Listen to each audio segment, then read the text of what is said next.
الحمدللہ وحدہ واشہد ان لا الہ الا اللہ وحدہ لا شریک لہ واشہد ان محمدا عبدہ ورسولہ اما بعد۔ ناظرین، ہم بات کر رہے ہیں اسلام میں وراثت میں عورتوں کے حقوق پر۔ پچھلے درس میں ہم نے بات کی تھی کہ ہمارے یہاں بہت ساری جگہوں پر ایک آدمی اپنی وفات سے پہلے اپنی اولاد میں اپنا مال جو بانٹ دیتا ہے، یہ وراثت نہیں ہے، یہ تحفہ ہے، اور وفات کے بعد جو مال بڑھتا ہے وہ وراثت ہے اور اس کا طریقہ الگ ہے۔ اور اس سلسلے میں ہم نے آپ کے سامنے بات رکھی تھی کہ آدمی اپنی حیات میں جو اپنا مال بانٹتا ہے وہ تحفہ ہوتا ہے، وراثت نہیں ہے وہ، اور اس میں بھی اس کو انصاف کرنا چاہیے، اور اس میں خواتین پر، عورتوں پر، بیٹیوں پر جو ظلم ہوتا ہے یا ان کے ساتھ جو ناانصافی ہوتی ہے، اس کی وضاحت ہو چکی ہے۔ آج ہم اپنا اصل موضوع شروع کریں گے،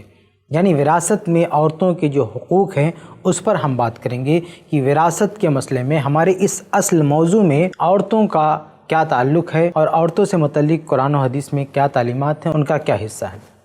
اس سلسلے میں سب سے پہلے میں آپ کے سامنے یہ بات رکھوں گا کہ اسلامی قانون وراثت میں عورتوں کے حقوق کی اہمیت کیا ہے، ان کے حقوق کیا ہیں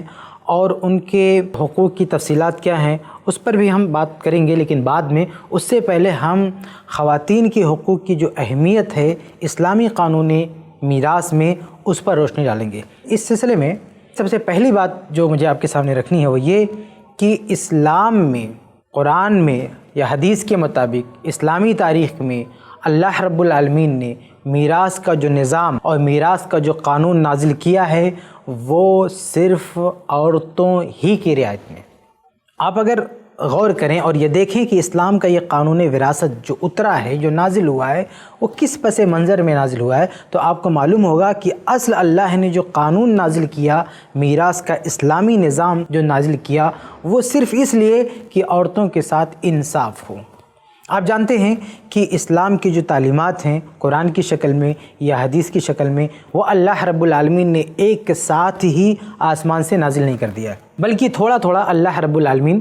دنیا میں بھیجتا تھا اللہ کے نبی صلی اللہ علیہ وسلم کے پاس، اور اللہ کے نبی صلی اللہ علیہ وسلم موقع بموقع لوگوں کو وہ باتیں بتاتے تھے۔ عام طور سے ہوتا یہ تھا کہ کوئی واقعہ پیش آیا، کوئی بات ہوئی، اور اس واقعے پر، اس بات پر اللہ رب العالمین قرآن کی آیت نازل فرماتا تھا۔ اس لیے ہم کہتے ہیں کہ آیت کا شان نزول کیا ہے۔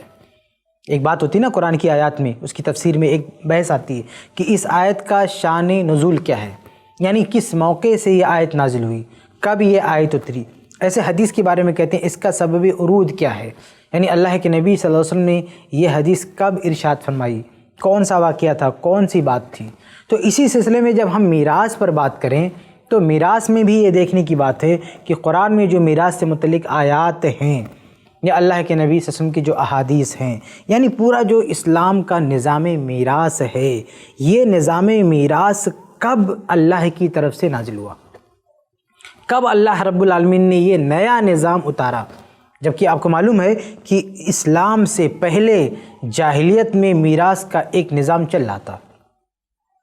اس کے مطابق لوگ مرے ہوئے کی جائیداد میں حصہ لے رہے تھے، ایک نظام چل رہا تھا، اس میں عورتوں کا کوئی حق نہیں تھا، ان کے ساتھ بہت ظلم ہو رہا تھا، لیکن ایک سسٹم، ایک نظام چلا آ رہا تھا۔ اب اسلام آیا تو اسلام نے اس نظام کو بدل دیا، اسلام نے ایک نیا قانون دیا اسلام کے ماننے والوں کو۔ لیکن یہاں پہ دیکھنا یہ ہے کہ یہ نیا قانون جو اسلامی قانون آیا، اسلامی نظام میراث آیا، وہ کب آیا، وہ کس موقع پر آیا، وہ کس واقعے کے بعد اللہ رب العالمین نے یہ نظام اتارا۔ تو اس کے پس منظر میں آپ جائیں گے، میراث سے متعلق جو آیات ہیں ان کا شان نزول دیکھیں گے، یا جو میراث سے متعلق حدیث ہے اس کا سبب عروج دیکھیں گے، تو آپ کو پتہ چلے گا کہ خواتین ہی کا کوئی مسئلہ تھا، اللہ رب العالمین نے خواتین ہی کو ان کا حق دلانے کے لیے، ان کا حق میراث دلانے کے لیے جاہلیت کے نظام کو بدلا اور نیا نظام میراث اتارا۔ چنانچہ سنن ترمذی اور سنن ابی داؤد اور بہت ساری کتب احادیث میں ایک روایت موجود ہے جس کے راوی جابر بن عبداللہ رضی اللہ تعالیٰ عنہ، وہ فرماتے ہیں کہ جاءت امرأۃ سعد بن ربی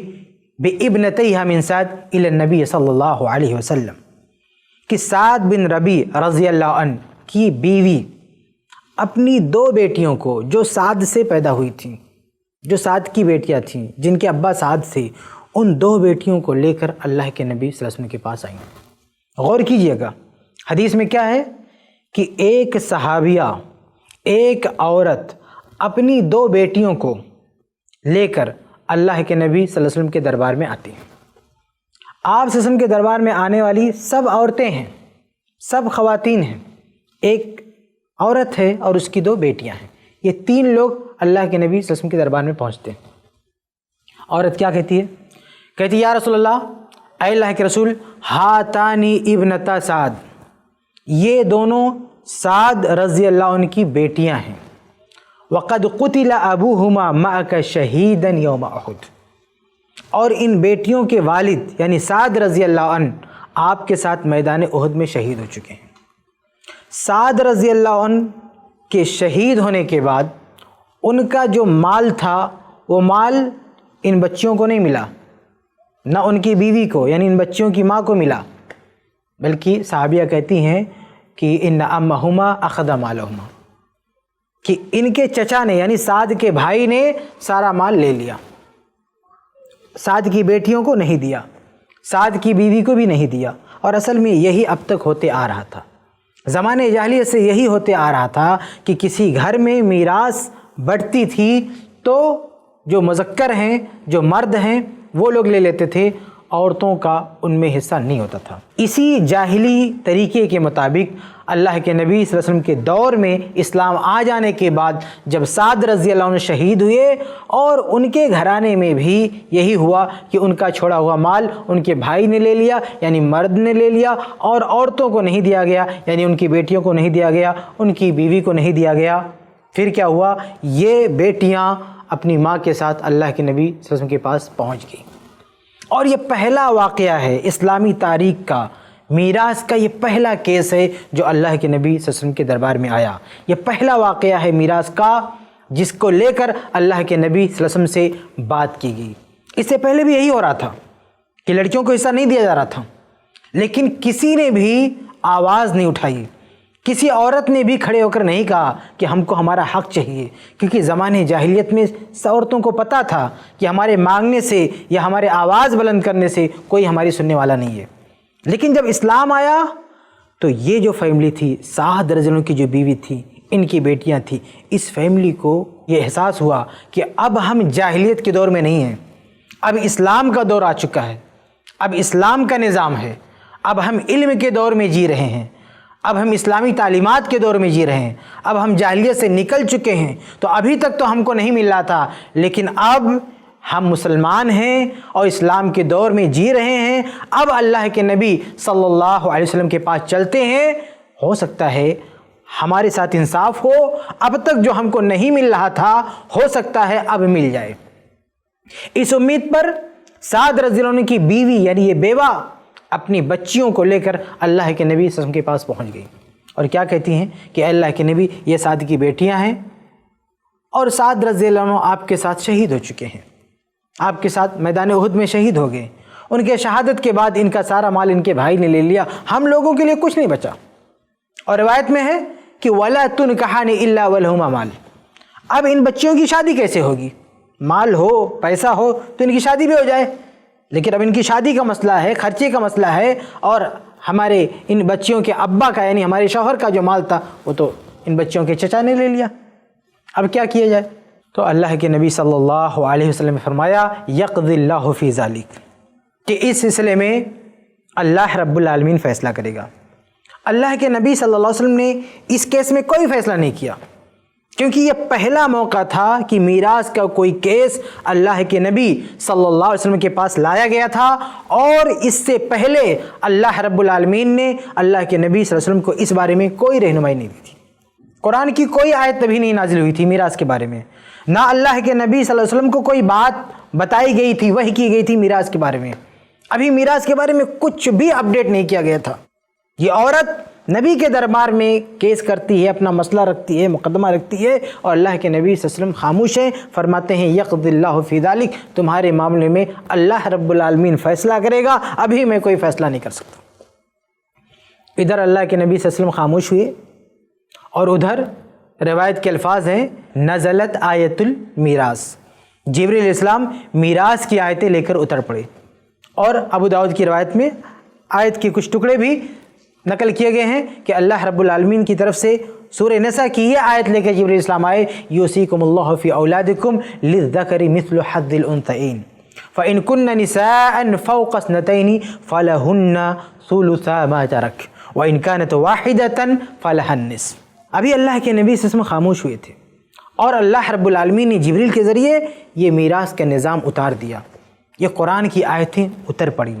یہ جب قرآن کی آیتیں اتری تو روایت کے الفاظ کیا ہیں؟ فَبَعَثَ النَّبِيُّ صلی اللہ علیہ وسلم إِلَىٰ عَمِّهِمَا، اللہ کے نبی صلی اللہ علیہ وسلم نے سعد کے چچا کو بلوایا، ان کو بلا کے کیا کہا اعطی ابنتی سعد الثلثین، کہ سعد کا جو سارا مال آپ لے کر بیٹھ گئے ہو اس مال میں سے 2/3 حصہ ان کی بیٹیوں کو دے دو۔ آتی ابنتی سعد الثلثین، 2/3 حصہ ان کی بیٹیوں کو دو۔ قرآن نے کہا تھا کہ عورتیں اگر ایک سے زائد ہوں گی تو ان کا حصہ 2/3 ہوگا۔ قرآن کی اس آیت کے مطابق اللہ کے نبی صلی اللہ علیہ وسلم نے لڑکیوں کو 2/3 حصہ دلایا، اور کیا کہا؟ وَآتِ أُمَّهُمَا الثُّمُنَ، اور ان لڑکیوں کی ماں کو، سعد رضی اللہ عنہ کی بیوی کو 1/8 دو، کیونکہ قرآن میں سورہ نساء میں آیت نمبر 12 میں ہے کہ فَإِنْ كَانَ لَكُمْ وَلَدٌ فَلَهُنَّ الثُّمُنُ مِمَّا تَرَكْتُمْ، کہ اگر تمہاری وفات ہو جائے اور تمہاری اولاد ہو تو تمہاری بیوی کو کتنا ملے گا؟ تمہاری بیوی کو 1/8 ملے گا۔ تو قرآن کے مطابق اللہ کے نبی صلی اللہ علیہ وسلم نے بیوی کو، سعد کی بیوی کو 1/8 دلایا، تو 2/3 بیٹیوں کو دینے کے لیے کہا اور 1/8 بیوی کو دینے کے لیے کہا، اور اس کے بعد کیا کہا؟ وَمَا بَقِيَ فَهُوَ لَكَ، ان لوگوں کو دینے کے بعد جو بچے وہ تمہارا ہے۔ اللہ کے نبی صلی اللہ علیہ وسلم نے ایسا فیصلہ کر دیا۔ اس فیصلے کے بعد کیا ہوا؟ جو پورا مال لے کر بیٹھ گئے تھے، اب جب اسلامی نظام کے مطابق تقسیم ہوا تو اب سعد رضی اللہ عنہ کی بیٹیوں اور ان کی بیوی کے پاس جو مال آیا، یعنی 2/3 1/8 ان سب کو ملائیں تو کم و بیش 80% ان کو ملا۔ یعنی اسلام سے پہلے سارا مال ایک آدمی نے لے لیا تھا، لیکن اسلامی نظام کی روشنی میں، اسلامی نظام کے مطابق جب یہ مال بٹا تو 80% خواتین کے حق میں آیا اور مرد کے پاس صرف 20% گیا ہے، کم و بیش 20% گیا۔ آپ اندازہ کریں کہ اللہ رب العالمین نے کس طرح سے اس کو تقسیم کروایا اور اللہ کے نبی صلی اللہ علیہ وسلم نے کس طرح سے یہ بانٹا۔ اس واقعے پر آپ غور کریں کہ یہ وہ واقعہ تھا جس پر اللہ رب العالمین نے میراث کی آیتیں نازل فرمائیں۔ یہ سب سے پہلا موقع تھا، یہ سب سے پہلا کیس تھا، یہ سب سے پہلا واقعہ تھا جس پر اللہ رب العالمین نے قرآن کی آیتیں نازل فرمائیں جن میں میراث کا مسئلہ تھا۔ آپ ایک پل کے لیے غور کریں کہ اللہ رب العالمین نے یہ واقعہ کب نازل کیا، یعنی کس کا مسئلہ تھا،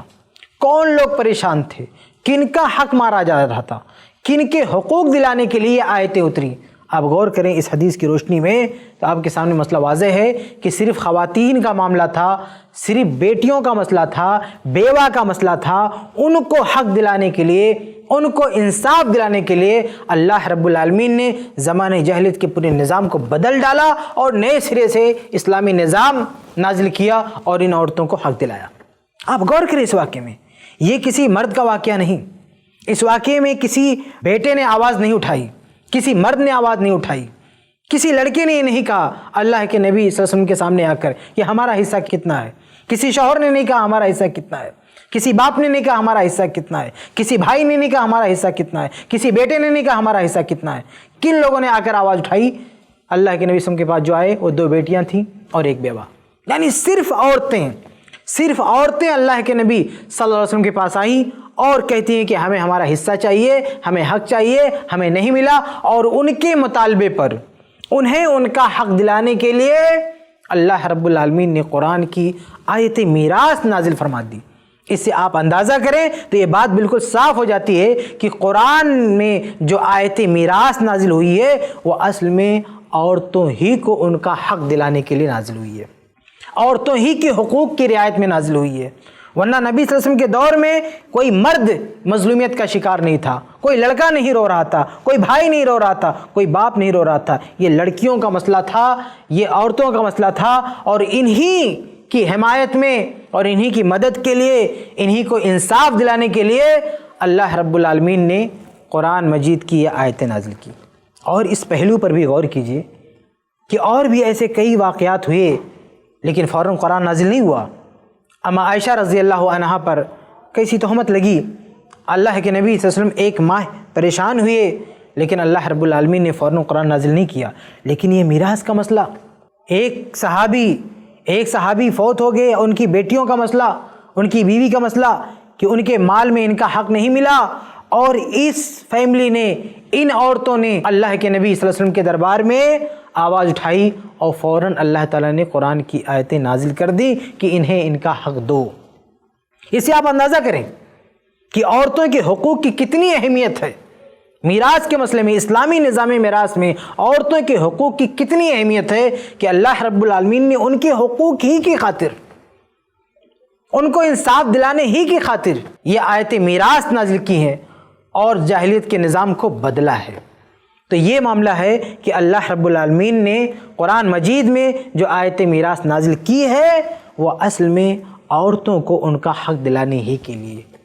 اور یہ تو اسلام کی بات ہے۔ میں اسی مناسبت سے آپ کو بتاؤں کہ خود اس ہندوستان میں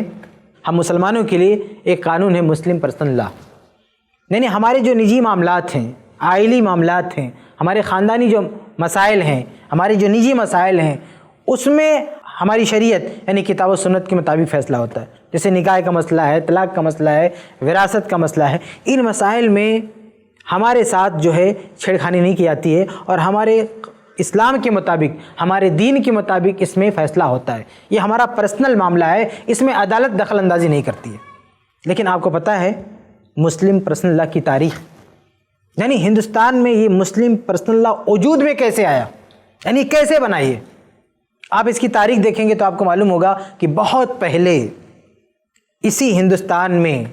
ایک خاندان میں ایک آدمی مرا اور اس کی ساری جائیداد کو اس کے بیٹے نے ہڑپ لیا۔ جب فوت شدہ شخص کی ساری جائیداد کو، اس کے سارے مال کو اس کے لڑکے نے ہڑپ کر لیا اور ایک لڑکی بھی تھی، اس کو کچھ نہیں دیا، تو لڑکی نے کورٹ میں کیس کر دیا۔ لڑکی نے کہا کہ ہم مسلمان ہو چکے ہیں اور اسلام نے مرے ہوئے باپ کے مال میں جس طرح بیٹے کا حق رکھا ہے ایسے بیٹی کا بھی حق رکھا ہے۔ تو یہ نہیں ہو سکتا کہ ہمارا بھائی ہمارے ابا کا سارا مال لے لے اور ہمیں ہمارا حق نہ ملے۔ اس لڑکی نے اس ہندوستان کی عدالت میں گہار لگائی کہ مجھے میرا حق چاہیے کیونکہ اللہ نے میرا حق رکھا ہے۔ عدالت میں فیصلہ کیا ہوا؟ لڑکے کو بلایا گیا، اس سے پوچھا گیا کہ بھائی تم نے سارا مال کیوں لے لیا اور اس کو کیوں نہیں دیا لڑکی کو؟ تو وہ لڑکا کہتا ہے کہ ہمارے خاندان کی یہ پرمپرا ہے، ہمارے یہاں یہی رسم چلی آ رہی ہے بہت پہلے سے کہ کوئی آدمی مرتا ہے تو اس کا مال صرف مرد لیتے ہیں، لڑکے لیتے ہیں، لڑکیوں کو نہیں ملتا۔ یہ رواج، یہ رسم ہے اور اس رسم کے مطابق اب تک ہوتے آ رہا ہے، اس کو تبدیل نہیں کیا جا سکتا۔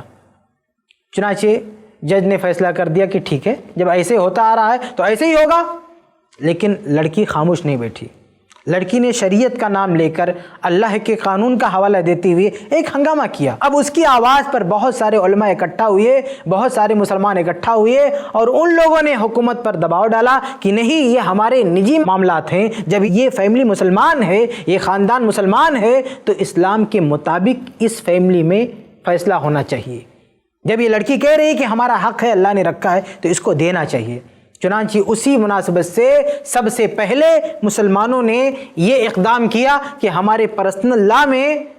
ہمارے نجی معاملات میں قانون اور حکومت کوئی دخل اندازی نہ کرے۔ چنانچہ مسلمانوں کے لیے یہ قانون بنا دیا گیا کہ تمہارے پرسنل معاملات میں، تمہارے نجی معاملات میں کورٹ فیصلہ نہیں کرے گا، بلکہ تمہارے کتاب و سنت کے مطابق، تمہاری شریعت کے مطابق فیصلہ کرے گا۔ یہ پہلا موقع تھا، یہ پہلا اقدام تھا اور اسی واقعے سے بنیاد پڑی مسلم پرسنل لا کی، اور آگے چل کر یہ معاملہ ہوا کہ مسلمانوں کے لیے ایک قانون بن گیا۔ ان کے جو پرسنل لا ہیں، ان کے جو نجی معاملات ہیں، اس کے فیصلے ان کی شریعت کے مطابق ہوں گے۔ ایک تو میں نے آپ کے سامنے یہ بات رکھی کہ اللہ رب العالمین نے میراث کا جو نظام اتارا ہے وہ عورتوں ہی کے حق میں اتارا ہے، وہ عورتوں ہی کے مطالبے پر اتارا ہے۔ ٹھیک اسی طرح سے ہمارے اس ملک میں ہندوستان میں جو مسلمانوں کے لیے جو پرسنل لا بنا ہے، ان کو جو یہ حق دیا گیا ہے کہ تمہارے پرسنل معاملات میں حکومت دخل اندازی نہیں کرے گی، تو اس کے پیچھے جو واقعہ ہے وہ بھی یہی ہے کہ ایک عورت نے میراث ہی کے مسئلے میں انڈیا کی عدالت میں گہار لگائی ہم کو چاہیے، تو یہاں پہ بھی ہمارے لیے یہ قانون بنا۔ لیکن افسوس کی بات ہے کہ قرآن و حدیث کے مطابق بھی اللہ نے جو نظام اتارا میراث کا، وہ اس لیے کہ عورتوں کو ان کا حق ملے، ان کا حق نہ مارا جائے۔ اور خود ہندوستان میں جو ہمارے لیے پرسنل قانون بنا، وہ بھی صرف اس لیے کہ عورت کا میراث میں اس کا حق نہ مارا جائے۔ لیکن افسوس کہ آج نہ ہمیں قرآن و حدیث کی کوئی پرواہ ہے، نہ مسلم پرسنل لا کا ہمارے پاس کوئی فائدہ ہے، یہ دونوں چیزیں ہم بھلا بیٹھے ہیں۔ ہمیں بالکل نہیں معلوم کہ ہمارا اسلامی نظام میراث کیا ہے اور ہمارے مسلم پرسنل لا کے پیچھے اصل محرک کیا ہے، اور یہ اصل کیسے وجود میں آیا، اس کے پیچھے تاریخ کیا ہے، ہمیں کچھ پتہ نہیں۔ اور نتیجہ یہ ہے، صورتحال یہ ہے کہ ہمارے اس معاشرے میں عورتوں پر ظلم ہوتا ہے، میراث میں ان کو حصہ نہیں دیا جاتا ہے۔ کوئی آدمی مرتا ہے تو اس کے مال کو صرف لڑکے لیتے ہیں، لڑکیوں کو حصہ نہیں دیا جاتا ہے۔ اب نہ تو قرآن کی آیت پڑھی جاتی ہے، نہ اللہ کے نبی کی حدیث پڑھی جاتی ہے، اور نہ ہی مسلم پرسنل لا کا حوالہ دیا جاتا ہے۔ دھڑلے کے ساتھ یہ ظلم ہو رہا ہے اور کوئی بولنے کے لیے تیار نہیں ہے، اور کسی کو کوئی اعتراض نہیں ہے، الا ماشاءاللہ کچھ جگہوں پر آواز اٹھتی ہے، کچھ جگہوں پر لوگ بولتے ہیں۔ لیکن عمومی صورتحال یہ ہے کہ ہم نے بالکل اسلامی نظام کو پس پش ڈال دیا ہے، اور وہی جو جاہلیت کا طریقہ تھا اس کو پھر سے ہم نے زندہ کر دیا ہے۔ تو خلاصہ یہ ہے کہ وراثت میں عورت کے جو حقوق ہیں، اس تعلق سے سب سے پہلی بات ہمارے ذہن میں یہ ہونی چاہیے کہ اسلامی نظام میں، اسلامی شریعت میں جو میراث کا نظام اترا ہے، اس کے پیچھے اصل وجہ ہی یہی ہے کہ عورتوں کو ان کے حقوق ملیں، ان کے ساتھ ناانصافی نہ ہو۔ اس لیے ہمیں کم سے کم یہ پہلی بات اپنے ذہن میں رکھنا چاہیے، عورتوں کے حقوق سے متعلق یہ پہلی بات ہم کو نہیں بولنی چاہیے کہ اللہ رب العالمین نے عورتوں ہی کے خاطر، انہی کے تحفظ کے لیے، انہی کے حقوق کے لیے یہ جاہلی نظام کو چیلنج کیا، اس کو بدلا، اس کو رد کیا اور نیا نظام میراث اتارا ہے۔ اس لیے ہمیں اپنی شریعت کے مطابق چلتے ہوئے، قرآن کے مطابق چلتے ہوئے اس سلسلے میں کسی طرح کی ناانصافی نہیں کرنی چاہیے۔ تو یہ پہلی بات میں نے آپ کے سامنے رکھی کہ اللہ رب العالمین نے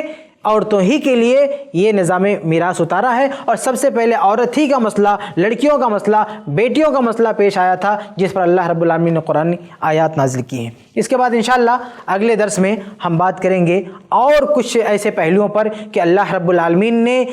وراثت میں عورتوں کے حقوق سے متعلق اور کیا کیا اشارے دیے ہیں اور کیا کیا تعلیمات دی ہیں۔ تو یہ ایک بات میں نے آپ کے سامنے رکھی کہ وراثت میں عورتوں کے حقوق سے متعلق یہ بات بہت اہم ہے کہ اللہ رب العالمین نے انہی کی رعایت میں قانون نازل کیا ہے۔ انشاءاللہ اس سلسلے کی اور باتیں دیکھیں گے اگلے درس میں۔ اللہ سے دعا ہے کہ اللہ تعالی ہم سب کو کتاب و سنت کے مطابق عمل کی توفیق دے، آمین یا رب العالمین۔